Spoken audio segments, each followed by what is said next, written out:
Hi guys, hi good people, and welcome back to my YouTube channel. For those who are new here or clicking by for the very first time, welcome to the channel. My name is Mary and this is Mary's Motivation, where we are all about motivation, inspiration, educational content, personality tests, and so much more.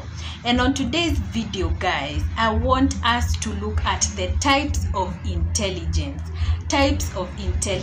I know that most of us know the most common type of intelligence that we have all heard about is the IQ, or the intelligent quotient.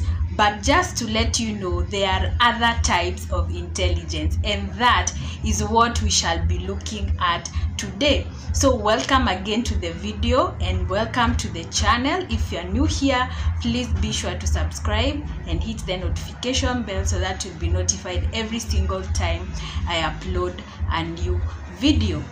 So according to psychologists, there are 4 types of intelligence. There is the intelligent quotient, that is the type of the intelligence that you know so much about and better known as the IQ. The second type of intelligence is the emotional quotient, or we may also refer to it as the EQ.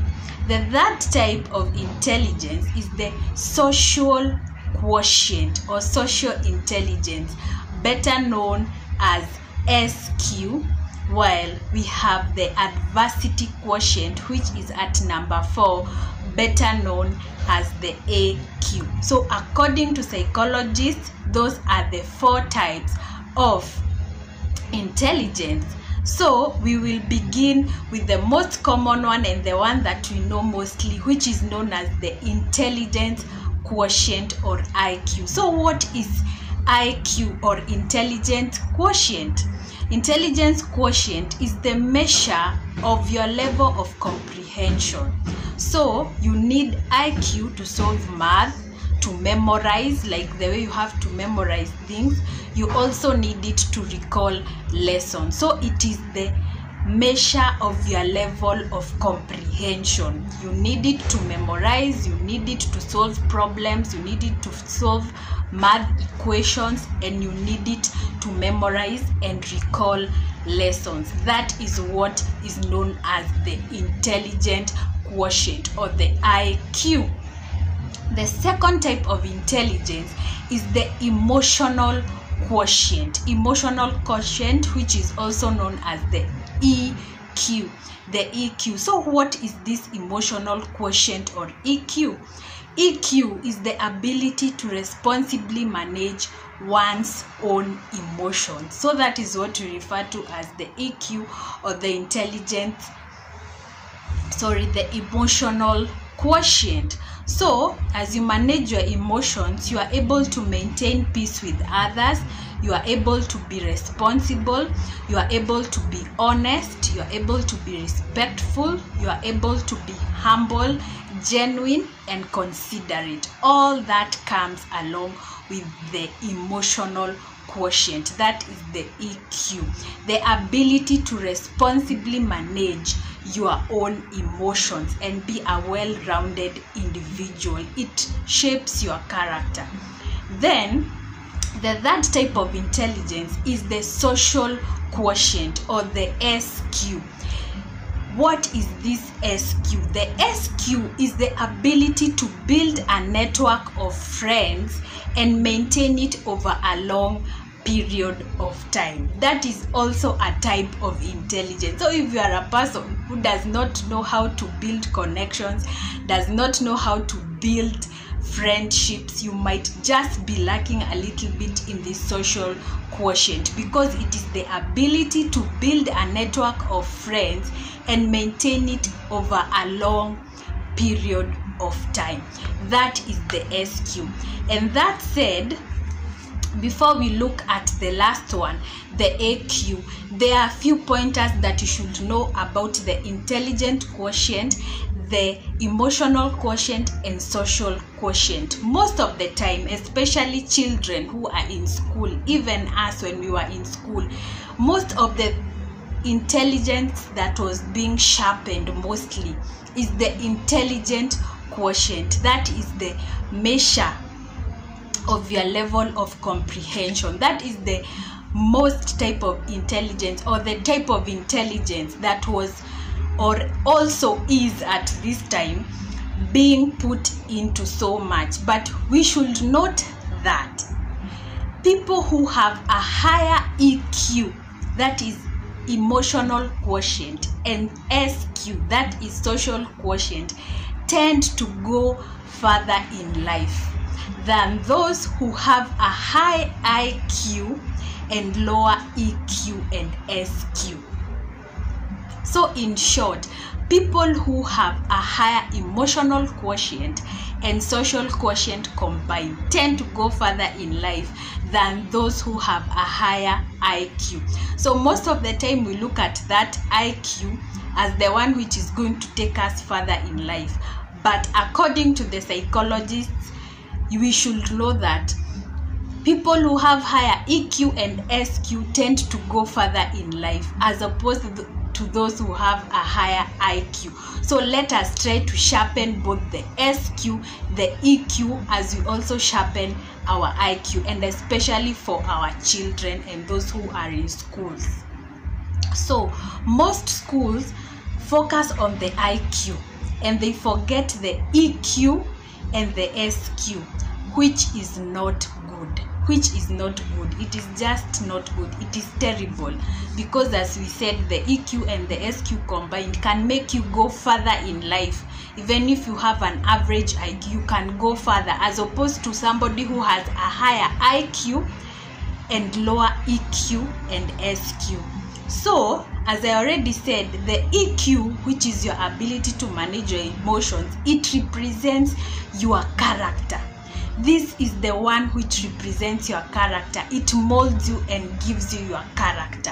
While the SQ represents your charisma. And that is why you can see that these two combined can make you go further in life as opposed to the IQ.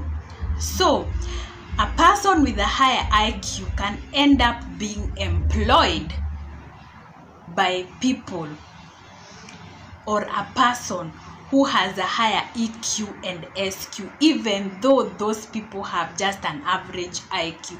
So looking at it from that point of view, because we are trying to sharpen the IQ so much that we think that this person will go further because of the education, or because of the being able to comprehend things, being able to recall things, being able to do that. But in real life, in reality, the person who has a higher SQ and EQ may be the one employing this person who has a higher EQ, because this person has both the higher SQ and the higher EQ and just an average IQ. They will go further in life and even maybe employ or even be the one to create opportunities for this person with the higher IQ. That said, let us move to the final type of the intelligence, which is the adversity quotient, better known as the AQ. So what is this adversity quotient? The adversity quotient is the measure of your ability to go through a rough patch in life and come out of it without losing your mind. Just from the word AQ, adversity, it is the measure of the ability, the measure of your ability to go through a rough patch, to go through problems, to go through those rough patches in life and come out of it without losing your mind. And I ask myself, are we in the age or in the time that people do not have any of this adversity quotient? Because most of the time we are seeing suicides, people killing each other, people killing themselves, maybe because of the difficulties of life, maybe just because they do not have this adversity quotient. So when faced with troubles, AQ, that is the adversity quotient, determines who will give up, who will abandon their families, who will abandon everything that they were supposed to do, and who will consider suicide. So if you have a very low adversity quotient, you have a very low level of AQ. This will lead you to those things: running away, abandoning those who need you, and even maybe suicide or killing other people. That is maybe because you do not have the right level or a very low level of the adversity quotient. So therefore, guys, after knowing all those 4 types of intelligence, that is the IQ, the EQ, emotional quotient, the SQ, which is the social quotient, and the adversity quotient, it is important to note finally that we should seek to develop all these types of intelligence, and especially in the children who are in schools and the children who are growing up, and even us ourselves. Let us seek to develop all these types of intelligence and not only focus on the IQ. We should seek to look at the IQ, the EQ, the SQ, and the AQ, so that we become multifaceted and well-rounded human beings. We become people who are well-rounded, that you are not only told that you are a clever person, you are a sharp person, but on the other hand, you don't know how to control your emotions. Or on the other hand, you don't know how to build friendships, you don't know how to build connections. You lack in the SQ, you lack in the EQ, and then finally you lack in the adversity quotient. That when you go through a rough patch in life, when you go through ups and downs, when you go through a place where you think that you are finished, you do not have the ability to go through that. So let us try our level best to work on all these types, to work on these types of intelligence and sharpen them, and especially in the children and the upcoming generations. And it is also not too late for all of us. Let us work on being multifaceted, well-rounded, intelligent individuals, both in the mind, in our emotions, socially, and so that we can become also people who can go through rough patches and go through them well. So thank you very much, guys, for watching. If you watched until this point of the video, thank you so much. Please do not forget to give this video a big thumbs up if you liked the topic. Also, if you have not subscribed, do not forget to subscribe and hit the notification bell so that you'll be notified every single time I upload a new video. And until the next one, I'll see you then.